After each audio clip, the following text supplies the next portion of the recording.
लोगोफोर दिनै आङो दङ क'क्राझार चन्द्रपारा बाहाय दामनाय हारिमुनि मावबादा दिनै बे खुलिदों वार्कशप दा नोंथांमोना नायलांबाय थादो भिडिअ'आव मा मा दं दिनै बेखेवदों बेजों लोगोसे सानमानिफा हाबाफारि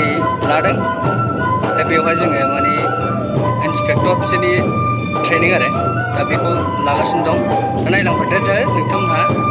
मा मा जादों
बयबो सिङाव हाबजोबदो आरो एसे बेसेनै बयबो जिरायदो बोसोरनि थाङोब्ला जोंनि मावद सिभिल इन्सपेक्टर आरो लोगो इन्सपेक्टर आरो गुबुन गुबुन जिल्लानिफ्राय बेवहाय दैदेनगिरि नुजाफैनो हानाय आरो जिल्ला कमिटिनि मानगोनां दैदेनगिरि आरो बे सानबानि मावबादाया ट्रेनिं बा कचिं बा गाइडेन्स बेखौ बाहागो लानो फैनाय बा सोलोंनो फैनाय सोलोंगिरि बा जुनियर इन्सपेक्टर बिथांमोन आं नोंथांमोनखौ गिबियावनो आरोबाव गोसो गोरबोनि खुलुमनाय सिबियो जों गिदिरफोर बेयाव मेल खालामनो सानाखै दिनैहाय बे आयदा लानानै जे जोंनि माहारि नाङैनो बर' माहारि नाङैनो जे मोनसे दावहा हादोर बिलाइनि दावहा बेवहाय गोबां सुबुंफोरा जिउ बावलांबाय आरो लोगोसे जोंनि हारिमु बिथिङावबो गोबां जोंनि सानसुमै बा हारिमुजों फैथार खामानि मावग्रा बिथांमोना कन्ट्रिबिउसन होलांनाय डेडिकेसन होलांनाय बिथांमोना थिगे बिथांमोननि गासै जिउमाया जाहाथे आलो गोजोन इसोरनि खाथियाव जायगा मोननाय सान्थियैनो थानो हायो आरो जोंनि थांनानै थानाय फैगौआनो जाबाय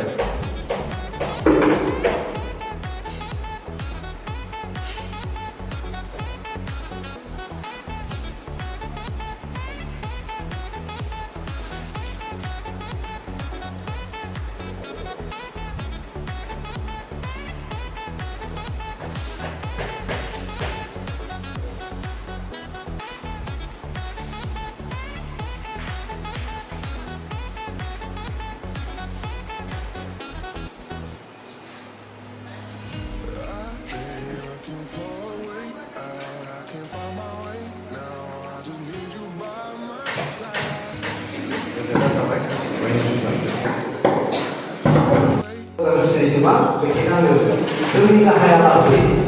बर' थुनलाइ आफादनि मानोना लेङाइ आफादनि बिथां असिना गबिला सिख्लानिखौ आरोबाव बे जौसाङाव खेबसे सिनायथि होनो थाखाय खावलायबाय गोजोननाय थाबाय लोगोसे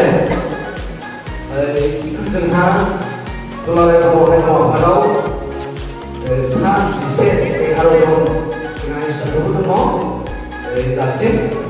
आरो बिथांमोननि गेजेराव चिफ इन्सट्राक्टर हिसाबै जोंहा दङ बिथां रहिन्द्रनाथ ब्रह्म बिथांखौ आं गिबि गिबियाव सिनायथि खावलायबाय साबायखर बिथांनि उनाव आं होननो सानदों बिथां जोंनि इन्सट्राक्टर लोगोसे एसिएस दुलाराय बर' हारिमु आफादनि बिथां चक्रधर नार्जारि बिथांखौ साबायखर बिथांनि उनाव आं होनो लायो जोंनि इन्सट्राक्टर मानोना बिथां बालाप्पा नार्जारि बिथांखौ दान्दिसे कमिसन साबायखर बिथांनि उनाव लोगोसे जोंहा दङ जोंनि गेजेराव जिरायनानै जोंनि दुलाराय बुहुमनां लेङाइ गाहायनि हाथाइ बिथाङा जिबि बसुमतारि लोगोसे क'क्राझार जिल्ला दुलाराय हारिमु आफादनि बिथांनि उनाव आं होनो लादों जोंनि बिथां सुमन कुमार नार्जारि बिथांनि उनाव आं होनो लादों बिथां आफादनि बिथां सुग्राम बर' बिथांनि उनाव आङो होनो लादों जोंहा जेरै बे सेक्सनाव माने गेमखौ रायलायो दा बे गेम गोनांलाय मोनसे खुंथायाव जुदि बर' हारिमु आफादा जेबो बेलेग मावोब्ला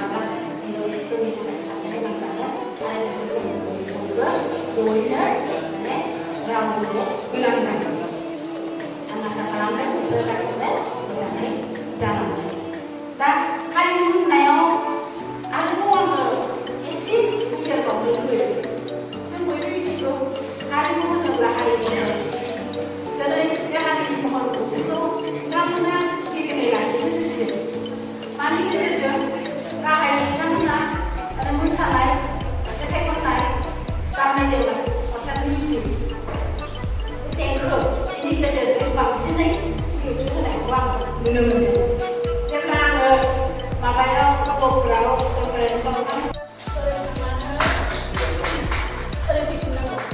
आरो बिसोर नागिरो आरो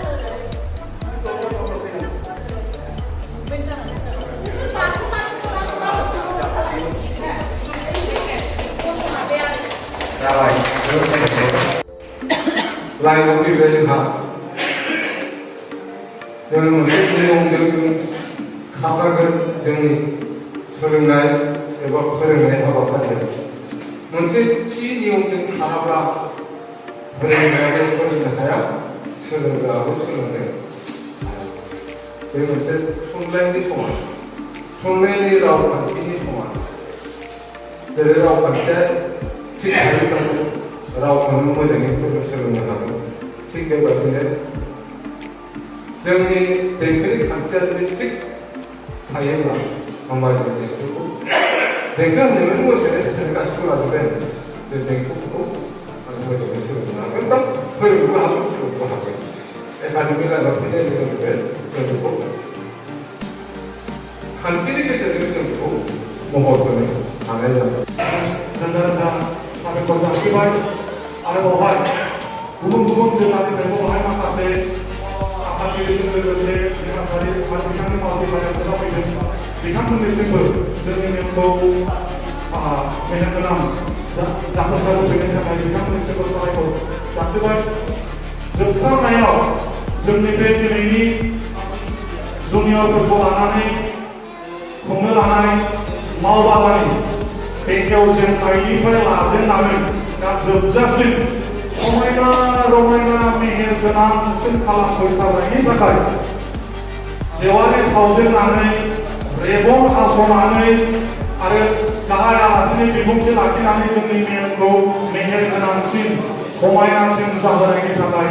जोंनि बर' थुनलाइ आफादनि लेङाइ आफादगिरि मानगोनां आब'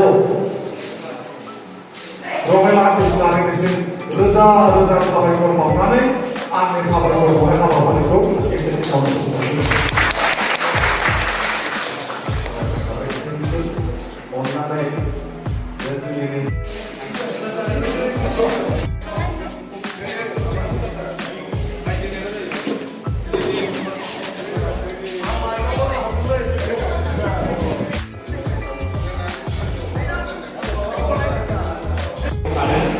जोङो जागायनायनि जा हाबाफारि बेखौ जों मावसे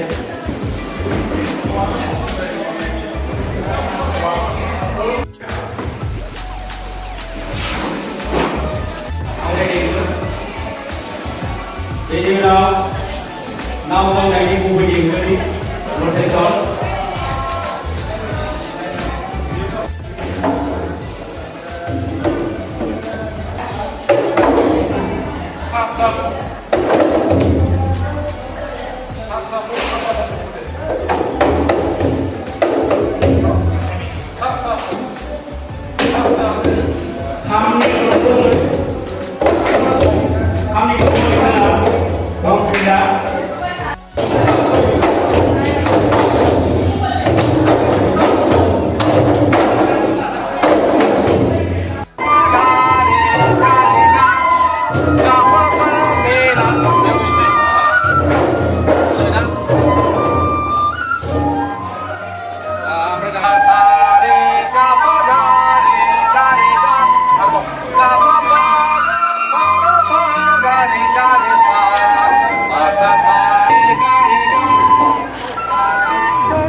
दानिया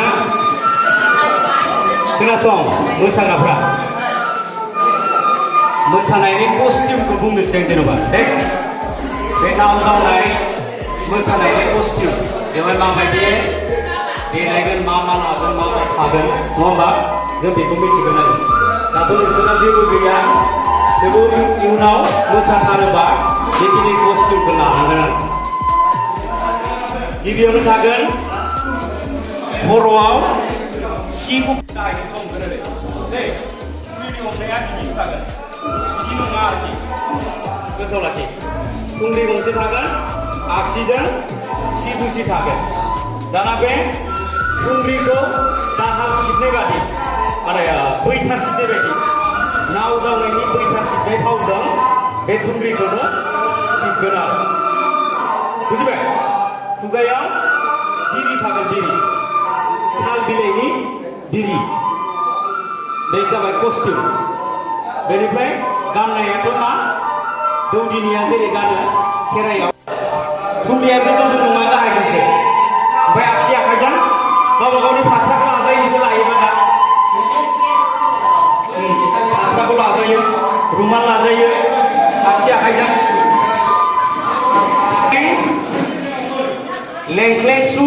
लेंख्लें सुर गथाय एसे आवगायबोगोन आगोलजों दे नाव जावनाय बायदि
खेबथामाव